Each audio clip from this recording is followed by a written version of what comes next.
gejak minta ilmu leh ba abu ayahanda beliau da Abu Syamud, berangkatlah beliau ke Kutaraja.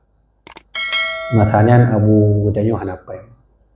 Sehingga dipertaruhkanlah harta kakak ganyan jumlah ajak judik berangkat lagi nampak. Tapi yang sedih dalam cerita yang lom bacanya, ketika yang Wali Muhammad berangkat bantu pagi daerah Darussalam ya, yang gedong yo ayahanda we, seolah-olah beliau tak mau berpisah sama anaknya. Teman-teman teringat we dari ubud dijaga betul. Sehingga pegah yang Wali ayah bah linjang dan ayah hanapu ragu ayah doa jut ne bah lintak truk pagi ayah anda yang lakelong ne bah lintak truk lamporoh ni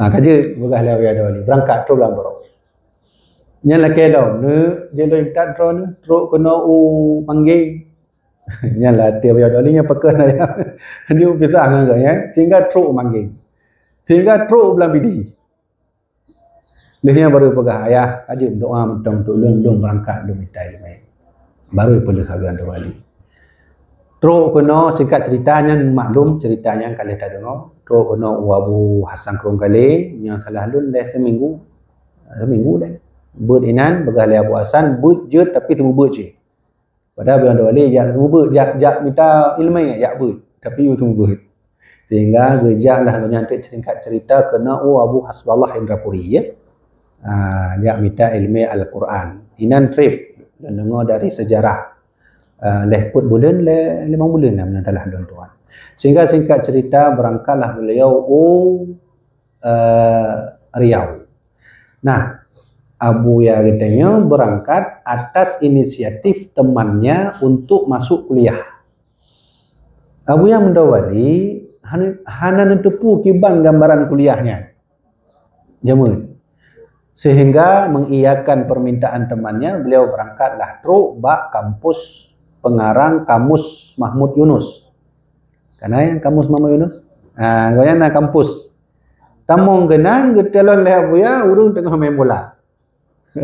Siswa dengan main bola, main basket, pakai lu benda, yang kah nasi juga kalau laki jin kau yang baik ni, laki jin kau yang singkat cerita berangkatlah beliau menuju mengarah Riau. Di sinilah nanti kita lihat perjuangan beliau menuntut ilmu batin dengan guru kebatinan beliau yaitu Syekh Abdul Ghani Al-Kamfari.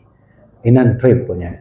Dari Syekh Abdul Ghani Kampar berangkatlah beliau sampai ke kota Padang di kampungnya sendiri. Alhamdulillah kamu katru bak kampung Abu Hamdah Wali kudih tu gunung truk kanan ternyata terjadi perselisihan ulama Padang yang disebut dalam sejarah ulama tuha, ulama muda. Jadi berselisih ulama muda sabah kelompok, ulama tuha sabah kelompoknya berselisih. Yang aneh di Abu Hamdah Wali hanya mau buat ulama muda, tetap ulama tuha. Tak mau genan, kemudian berdebat semacamnya sehingga singkat cerita beliau nanti bertemu dengan Syekh Muhammad Jamil Jahu. Cerita yang lainnya panjang dan maklum, tapi yang kan ulun pegah bak gure-gure bak ibu sekalian. Teruslah masa Abu Hamdah Wali gejak menjalankan rukun Islam yang kelima di kota Mekah. Terus kota Mekah, kabeh beliau menjalankan haji, beliau menghut hak Ya'bud, jak minta Syekh. Hanya hana buku. Hanya hana buku, lun dengar dari saksi Baba Marwan. Gonya cerita ke lentuan, gonya nangon jamaah Said Muhammad Alwi Al-Maliki yang ada di Mekah. Sehingga merompoklah beliau dengan Sayyid Alwi Al-Maliki, mufti Makkah masanya. Gejak beliau jak laki ilmu yang menuntut ilmu. Sehingga pegah oleh Sayyid Alwi, jud untuk ilmu yang ngelud, tapi wajib menghafal hadis 2 rubai hadis. 2 rubai hadis. Harus hafal baru jud murid lun tuan. Sehingga walah Abu Hamdah Wali hafal hadis. Le hafal hadis sesuai dengan permintaan calon guru beliau iaitu Said Alwi. Gejaklah Said guru dia Syekh Muhammad Mendawali gejak setor hadis. Yang gelake oleh guru 2 lebih hadis, yang gesetor oleh Abu Mendawali 6 lebih hadis. Gesetor 6 lebih hadis gafal oleh Abu Mendawali.